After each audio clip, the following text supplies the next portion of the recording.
So I call upon Dr. Arshi next. Welcome.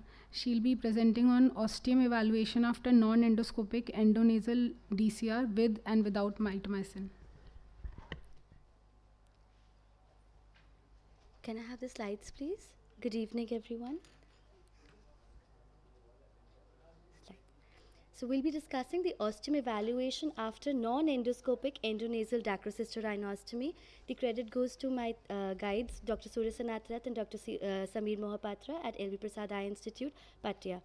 So as we know, DCR can be external or endonasal, with the endonasal having advantages of having a faster healing response, lesser bleeding, and absence of a visible scar, with comparable success rates. Now, how did non-endoscopic endonasal DCR evolve? It is suited for developing nations because it does not require an expensive endoscope. We use a light vitrectomy pipe that is used to illuminate the sac and then access the nasal mucosa and bone. So endoscopic DCR and non-endoscopic endonasal DCR has success rate which is comparable by studies to external DCR, with the advantages, as I said, of not having a cutaneous scar and also of coexisting taking care of nasal pathologies if you have an ENT specialist.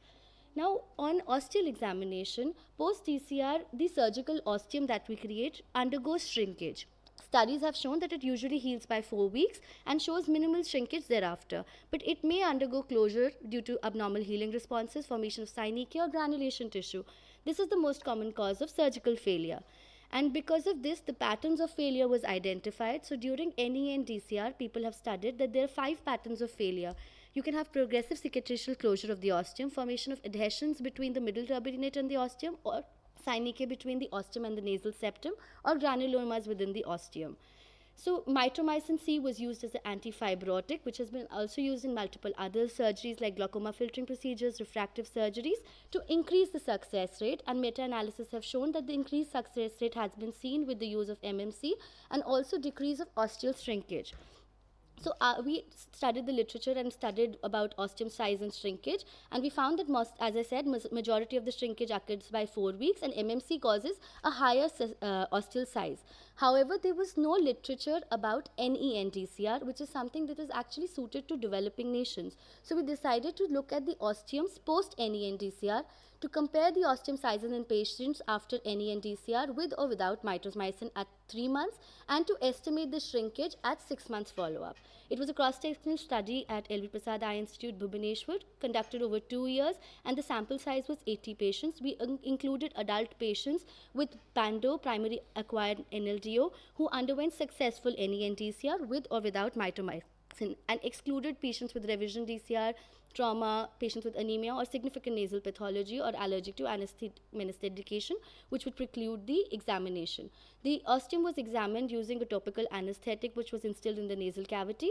Then we instilled a Bowman size 0 probe, and this was pre-marked at 2 mm to show for size. Nasal endoscopy was performed using a 30-degree Karlstorff's 4 mm rigid endoscope. Pictures of the ostium were captured, and these were ultimately measured using ImageJ and contour software. During the measurements, we actually examined the maximal diameter, the perpendicular to the maximum, the area, and the distance of the common internal punctum to the closest osteal wall. What was different was we used the contour, which was developed by MATLAB. We had a pixel to line tool which converted, and then we took the major and the minor axis, and using the polygon tool, we actually got all the area. And we took an area of ellipse through the contour, which we confirmed using the ImageJ software, which allows you to trace the area and actually gives you the measurement over here.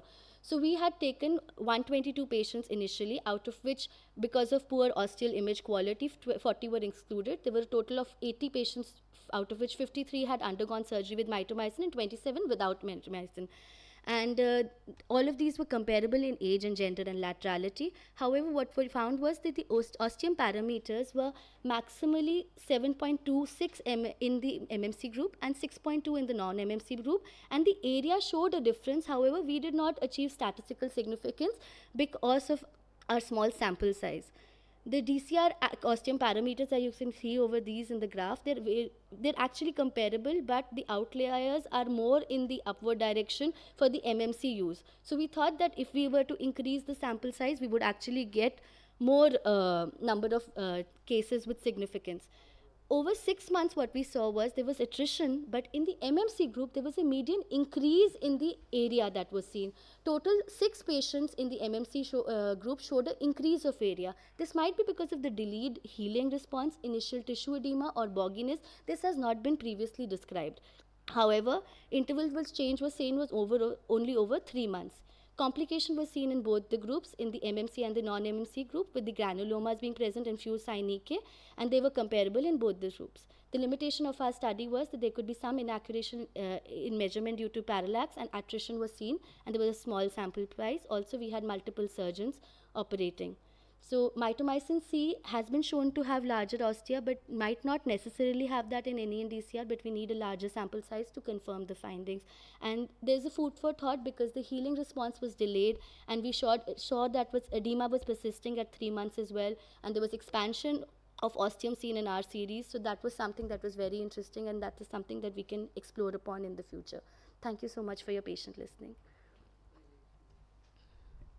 Thank you very much. This is a very important thing. Only thing is that my reservation is that this study is done by multiple surgeons, because the multiple surgeons, they have their own perspective of doing the ostium their own size. This is the very important limitation. So Usually we had 2 main surgeons, and one of them is trained by the other, but yes, there was a difference. They mostly make the same sized ostium, but yes, there would be some. But in this type of studies, no, the study should be, the surgeon should be the same surgeon. That's the plan for the prospective next study that we're doing, that the same surgeon, longer follow-up, and a greater sample size. That is what we're working on now. Means the incomplete study. No, this was the first pilot study, sir. Again, good statistical analysis and a good study. Thank you.